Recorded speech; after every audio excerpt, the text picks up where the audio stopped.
Baie welkom by hierdie luistermeditasie vir Advent. Vandag is Dinsdag, 16 Desember, Versoeningsdag, in die 3de week van die Adventseisoen. Die skrifgedeelte waarby ons vandag stil staan, is Jakobus 5, vers 7 tot 10, in die 1983 vertaling.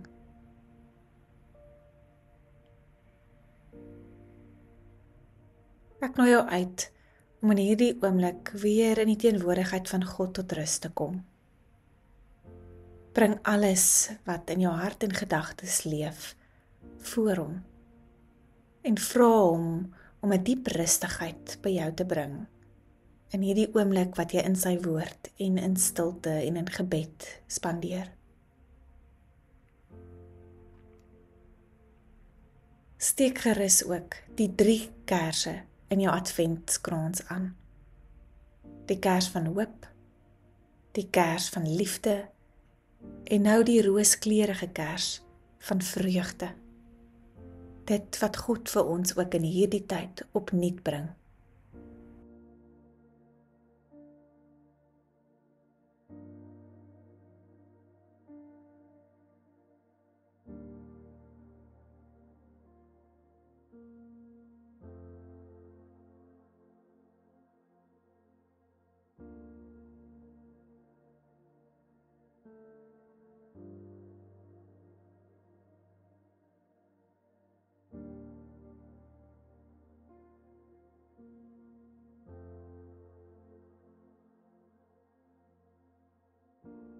Die Adventsgedig, die geheim van vreugde, van Niels Jackson, anker ons ook vandag.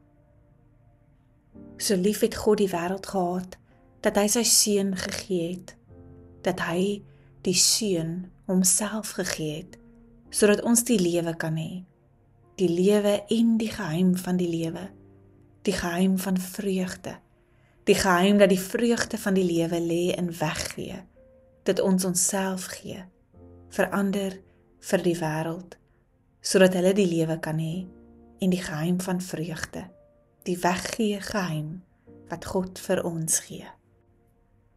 Amen.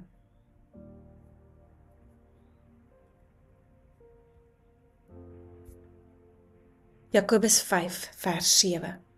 Wag dan geduldig, broers en susters, totdat die Here kom. Let op hoe die boer wag vir die kosbare oes wat die land oplewer. Hy wag geduldig daarvoor, totdat hy die vroeë en die laat reëns gekry het. Julle moet ook geduldig wag en moed hou, want dis nie meer lank nie, dan kom die Here. Moenie oor mekaar kla nie, broers, sodat julle nie veroordeel word nie. Die regter staan al voor die deur. Broers en susters, neem die profete wat in die naam van die Here gepraat het, as voorbeelde van lyding en geduld. Ons noem hulle geseënd, omdat hulle volhard het. Julle het gehoor van die volharding van Job, en julle het gesien waarop die Here dit laat uitloop het. Die Here is immers ryk aan barmhartigheid en ontferming.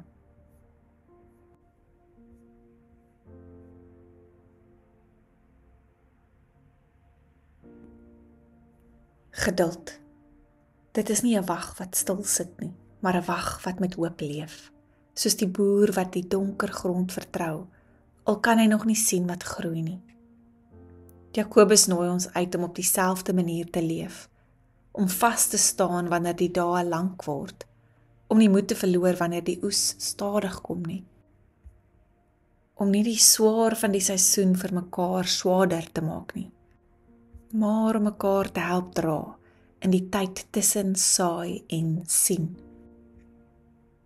Die Here is naby, nie ver nie, wag nie vir ons by die eindpunt alleen nie, maar is naby genoeg om die wag selfs ook saam te dra.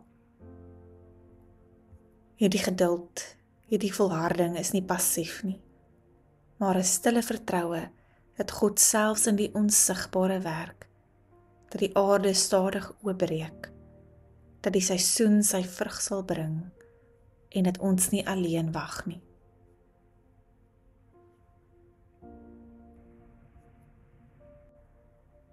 Waar in jou lewe beleef jy 'n wagtydperk?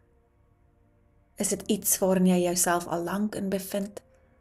Of het jy dalk nou eers hierdie wagseisoen betree? Dink hieroor na en praat in gebed met die Here hieroor.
Hoe kan jy in hierdie adventseisoen en dalk net in hierdie week geduld beoefen sonder om dit passief te doen, sonder om passief te voel? Dink hieroor na en praat ook in gebed met die Here hieroor.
In die laaste oomblik van stilte en nadenke, wil ek jou uitnooi om te dink oor die betekenis van hierdie seisoen van Advent, van die belofte wat dit inhou.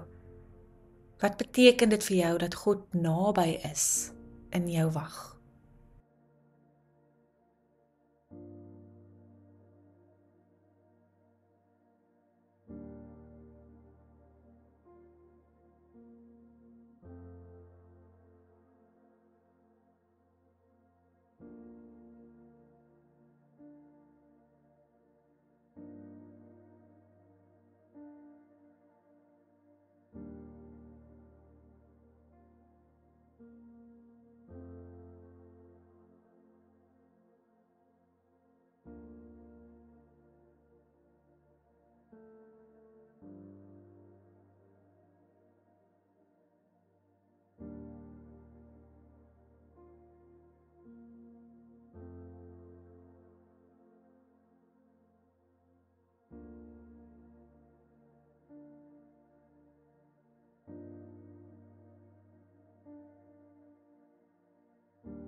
Kom ons bid saam.